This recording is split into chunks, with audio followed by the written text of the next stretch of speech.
Tasty বাইটে সবাইকে স্বাগত। আজ আমি নিরামিষ ঘুগনির রেসিপিটা করব। তার জন্য আমি কড়াইটা প্রায় 5 ঘন্টা ভিজিয়ে রেখেছি। প্রথমেই আমি কড়াইটা প্রেসারে সিটি মেরে নেব।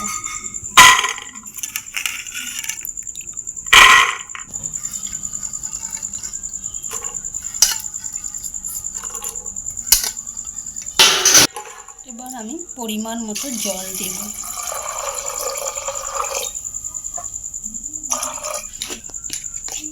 এক চামচ হলুদ দেব,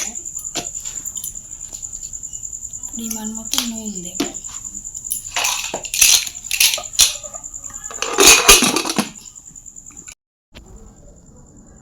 আমার কড়াইটা সিটি মেরে রাখতে দিয়েছি। তার ফাঁকে আমি একটা আলু ছোট ছোট করে কুচিয়ে নিয়েছি, দুটো টমেটো আমি ছোট ছোট করে কুচিয়ে নিয়েছি, একটু আদা পরিমাণ মতো কাঁচা লঙ্কা নিয়েছি। আর ভাজা মশলা বানানোর জন্য নিয়েছি জিরে, আপনার গোলমরিচ, শুকনো লঙ্কা, ডালচিনি, লবঙ্গ, 2টো এলাচ। এটা আমি শুকনো খোলায় ভেজে নেব।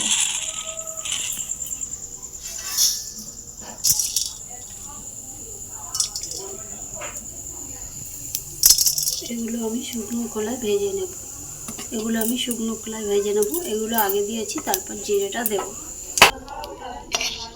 এর সঙ্গে দেবো ধনে গুঁড়ো। এবার গ্যাসটা আমি বন্ধ করে দেবো। সবকটা একসঙ্গে গুঁড়ো করব।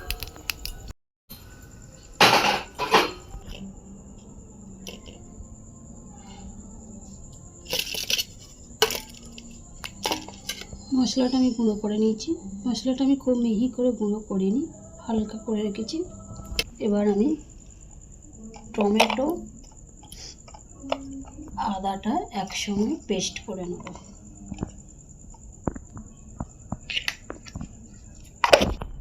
এটা আমার পেস্ট হয়ে গেছে। টমেটো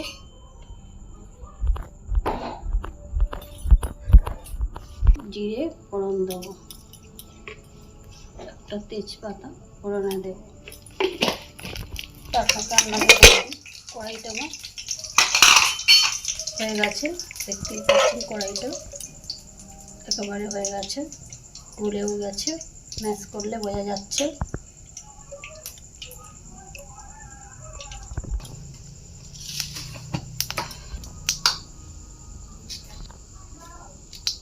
এতে সামান্য পরিমাণ চিনি দেবো, আর এই আলুগুলো দিয়ে দেবো।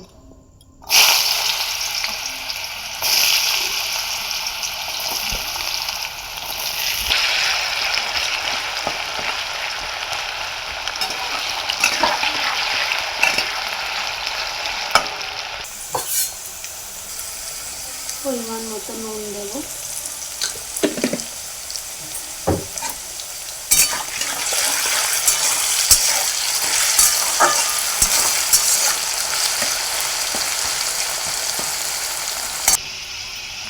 আলুটা আমার ভাজা হয়ে গেছে।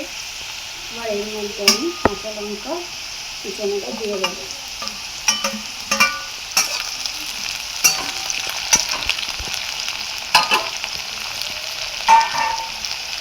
মতো হলুদ দেবো, এক চামচ জিরে গুঁড়ো, 1 চামচ ধনিয়া গুঁড়ো।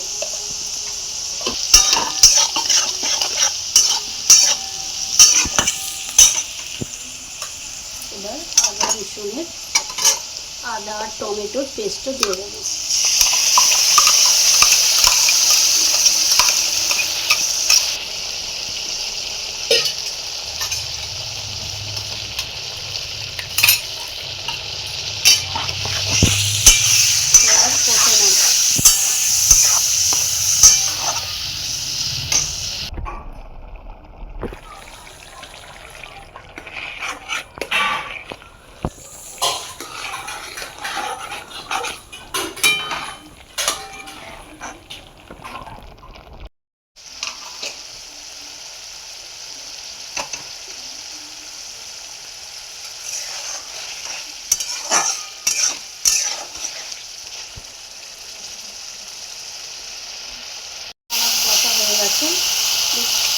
তেল ছেড়ে দিয়েছে। এবার আমি কড়াইটা দিয়ে দেব।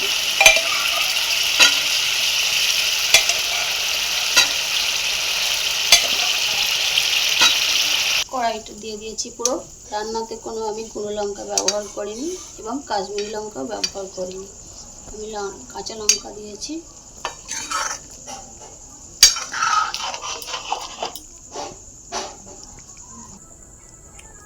এবার ভাজা মশলাটাও দিয়ে দেবো, দিয়ে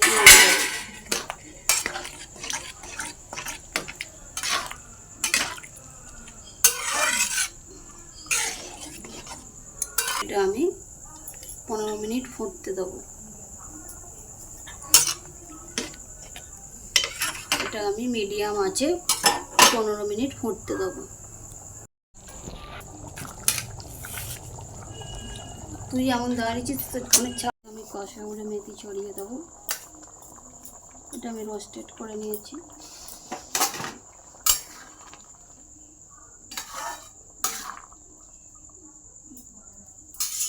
রেডি। এটা লুচি, পরোটা, রুটি যে কোনো খাওয়া যাবে।